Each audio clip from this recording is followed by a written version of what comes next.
네, 하반기 국내 증시에서 가장 주목해야 될 변수 중 하나가 바로 미국 대선이라고 좀 나타나고 있는데요. 오늘 주식 투자 성공백서에서는 그런 만큼 힐러리 클린턴과 도널드 트럼프 두 후보의 정책 공약을 통해서 투자 전략을 좀 알아보도록 하겠습니다. 오늘 함께할 분들 먼저 만나보도록 하죠. 오해진 주식 매니저, 상도 투자자문의 고덕재 대표, 김성수 시사평론가, JDI 파트너스의 윤정두 대표 함께합니다. 어서 오세요. 안녕하십니까. 네, 자 지금 전 세계 이목이 좀 집중이 되고 있습니다. 그런 만큼 글로벌 경제는 물론이고 우리 경제에 미치는 파장이 크기 때문이 아닐까 싶거든요. 어느 정도의 파장을 예상해 볼 수 있을까요? 일단은 파장이라기보다는 네. 죄송합니다. 관심이 이제 굉장히 많이 집중되고 있는데 네네네. 그러한 이유가 유럽이나 일본의 정책 대비해서 또 미국의 정책이 급격하게 바뀐다면은 일시적인 충격이 올 수 있기 때문에 그래서 이제 이번 TV 토론 같은 경우에도 시청률이 굉장히 크게 나오는 것 같습니다. 근데 그만큼 이제 집중해서 보는 이유가 여러분들도 이제 잘 아시겠지만은 부시 가문 자체는 이제 아버지 부시, 아들 부시 이렇게 해서 2대까지 대통령을 그렇게 역임을 했는데 일단 부시 가문 자체가 이제 텍사스에 좀 기반을 가지고 있고요. 그리고 이제 원유 사업에 세계적으로 좀 역할을 많이 했습니다. 그 중에서도 이제 잘 놓고 보시면은 이라크전이죠. 걸프전, 네. 이라크전 이렇게 나누고 있는데 이라크전, 걸프전이 아버지 부시 때와 아들 부시 때 형성이 됐다라는 겁니다. 그러니까 전 세계적인 경제 추이 자체도 좌지우지할 수 있는 나라가 이제 미국이기 때문에 그러한 부분에 대해서 굉장히 좀 관심이 많이 집중되고 있다고 말씀드리고 싶습니다. 대선 결과에 따라서 국내 증시에 미치는 영향이 좀 상했던 것 같습니다. 과거 미 네. 대선 사례를 좀 바탕으로 그 영향을 어떻게 좀 예상해 볼 수 있을까요?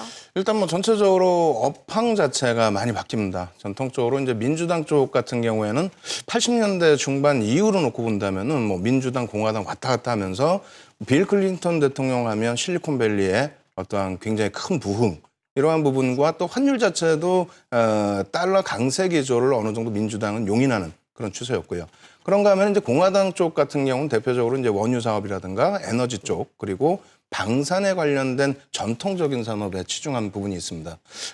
어찌됐건 정치적인 기반 자체가 이렇게 공식적으로 나와 있기 때문에 그런 업황 자체가 많이 바뀌는 흐름이 있는데 이번에는 앞서 말씀해 주신 것처럼 굉장히 양측에서 굉장히 크게 부딪히고 있습니다만 속의 알맹이를 들여다보면은 공통적인 것도 굉장히 많습니다. 네. 그러니까 이제 가장 공통적인 부분이 뒷부분에 다시 말씀드리겠습니다만 어찌됐건 경기를 살리겠다라는 의지거든요. 네. 그 부분이 이제 어떤 업종, 어떤 업황에서 이제 살릴 것이냐. 그것이 이제 공통 분모도 있고 또 약간 이제 벗어난 부분도 있지만 그것이 결과적으로 이제 정치에 관련된 내용이기 때문에 실질 현실에서는 제한적으로 표출될 가능성도 있거든요. 네, 그래서 알겠습니다. 태양광 쪽 업체 수혜가 예상될 수밖에 없겠네요. 네. 일단은 그렇습니다. 이제 공화당 정부 때 시가총액 1위 업체 자체가 엑슨모빌이었습니다. 네. 세계 시장에서도 시가총액 1위를 달렸고요. 그리고 빌 클린턴 대통령 당시에는 MS 그리고 현재는 아무래도 애플 이렇게 엇갈려 있는데 사실상 그렇다고 해서 그 관련 업체가 당연히 좋은 정책에서는 더 큰 상승률이 나오겠습니다만 그 성장률 자체가 조금 제한적인 부분이 있지 그것이 역으로 가지는 않거든요.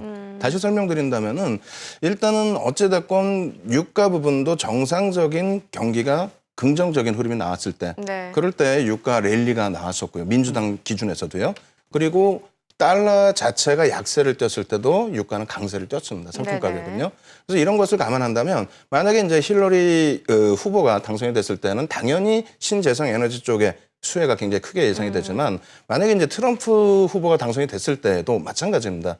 일단 어찌됐건 간에 에너지 쪽에 대해서 지원책을 더 확대하고 그렇게 되면서 이제 상품 가격, 유가의 상승이 이어지게 된다면 시장에서는 자연스럽게 대체 에너지, 신재생 에너지에 대한 수요도 같이 증가하거든요. 그러니까 누가 당선되든지 간에. 네, 맞습니다. 그 이제 정책적인 부분이 더 키우느냐 덜 키우느냐의 부분이기 때문에 앞서 이제 말씀해 주신 것처럼 어느 방향으로 가더라도 일단은 수혜는 예상이 되고 있습니다. 네. 다만 이제 힐러리 쪽이 당선이 된다면 그 강도는 더 커질 수가 있겠죠. 그렇군요. 예. 자, 그렇다면 지금 오바마 케어라든지 아니면 IT라든지 자율주행차 이런 부분도 좀 수혜가 예상된다라는 말씀을 드렸는데 혹시 윤정두 대표님은 그 밖에 어떤 부분도 수혜가 예상된다라고 보시는지? 일단은 지금 바이오 섹터 관련한 부분이나 네. 혹은 이제 신재생 에너지 관련된 부분을 두 가지를 한꺼번에 정리를 해드릴 텐데 일단 제 의견은 조금 다르게 형성돼 있는 부분이요. 네. 제약이나 이제 바이오 같은 경우는 거의 뭐 정점에 달하지 않았느냐. 왜냐하면 이제 힐러리 후보 같은 경우에도 이제 2015년도 여름 이후에 자기의 이제 개인 SNS에서 얘기를 했죠. 약가 상한제 부분을 언급을 했습니다. 그래서 물론 이제 복제약을 많이 이제 활용을 해서 약가를 좀 낮추려는 의지는 있습니다만 지금 거품에 대한 논란 얘기는 이제 옐런 의장에서부터 나왔거든요. 네. 그리고 이제 민주당 쪽에 추진하는 바이고, 그래 공화당 쪽에서도 사실은 전통 제약 쪽은 관심이 많은데 네. 일단 뭐 복제 쪽은 다소.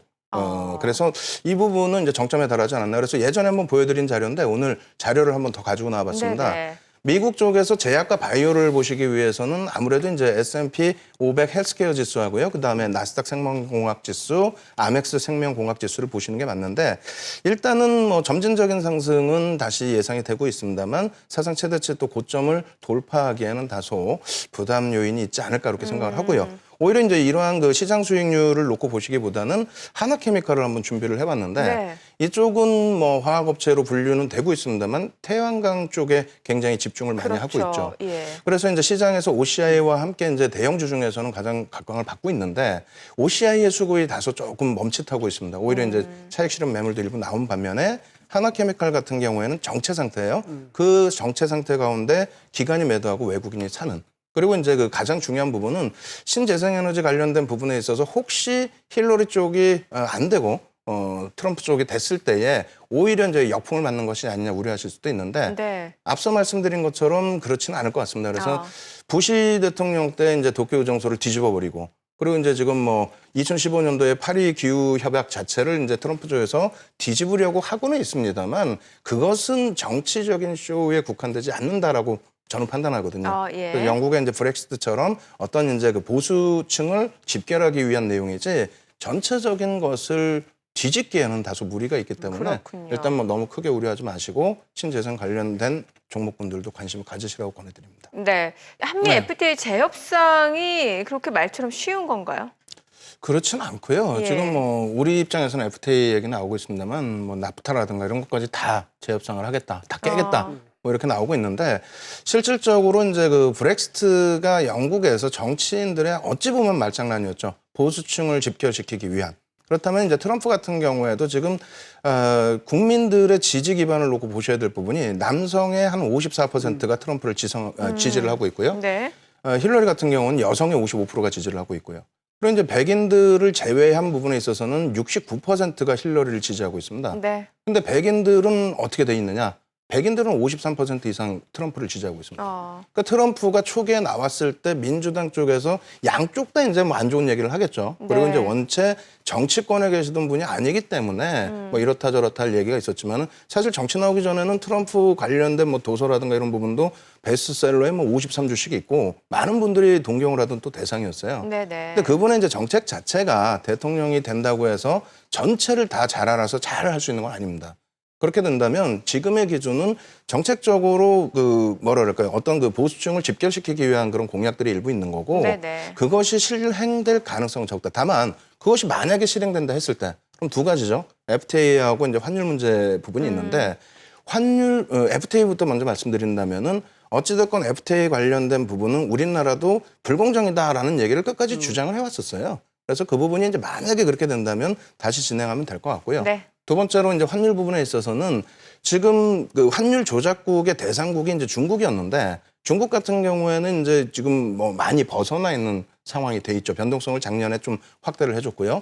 어찌됐건 그 부분에 이제 우리나라 그 기준보다는 일본과 중국의 제재가 심해지기 때문에 그렇게 된다면 뭐 태양광이나 신재생 부분에 관련된 내용에서의 또 화학주들의 내용에서의 중국 관련된 그 수혜 그리고 일본 쪽에서는 이제 앞서 말씀해 주신 것처럼 이제 뭐 자동차 뭐 이런 쪽에 이제 수혜도 일부 있기 때문에 네. 그렇다면은 무조건적으로 공포감을 갖기보다는 네. 반대급부에서의 그 또 좋은 업종군들도 선별해 나가는 작업이 필요하지 않을까 그렇게 말씀드리겠습니다. 군요. 공통 수혜자 어떤 종목 있을까요? 뭐 소비를 진작시키려고 하고 있기 때문에 양쪽 다요. 그래서 이제 뭐 IT 쪽, 소비주 그리고 의류 쪽 이런 것도 놓고 보는데 일단은 그 방산 쪽 같은 경우에도 트럼프 쪽이 우리나라에 제재를 한다. 그 내용만 가지고 가는 건 아닙니다. 지금 오바마도 이제 방위산업 그 자체에 전체 예산을 증가시키고 있고요. 그리고 이러한 부분을 힐러리도 계속 진행을 하고 있기 때문에 오히려 거꾸로 지금 힐러리 쪽의 방위산업업체에 대한 정치자금 후원이 더 많이 들어와 있어요. 월등히 많이. 예. 그렇기 때문에 지금 뭐 보여질지 모르겠습니다만 보잉 쪽의 그 주가 흐름 자체도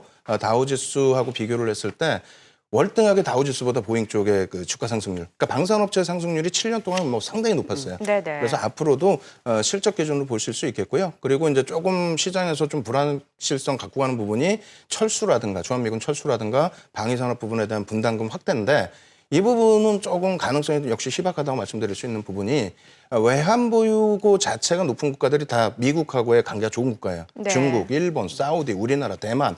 그렇기 때문에 그런 부분에 벌써 다 어느 정도는 형성돼 있어서요. 그래서 무작정적으로 진행하기는 좀 어렵다. 그래서 방위산업업체 보실 때도 실적 위주로 좀 더 보시는 게 맞겠다. 이렇게 말씀드립니다. 네, 알겠습니다. 대선이라는 큰 이벤트를 앞두고 국내외에선 관련 테마주들이 요동을 치고 있습니다. 허무맹랑한 이유로 테마주에 얽힌 종목보다는 정책과 관련된 종목에 투자하는 것이 기업에 대한 미래 가치를 투자하는 것이 아닐까 싶은데요. 좀 더 멀리 내다볼 수 있는 안목과 전략으로 우리 시청자 여러분들 모두 성공 투자하시기 바랍니다. 돈이 보이는 오후 3시 주식 투자 성공 백서. 내일 더 부자 되세요. It goes electric wavy when I turn it on.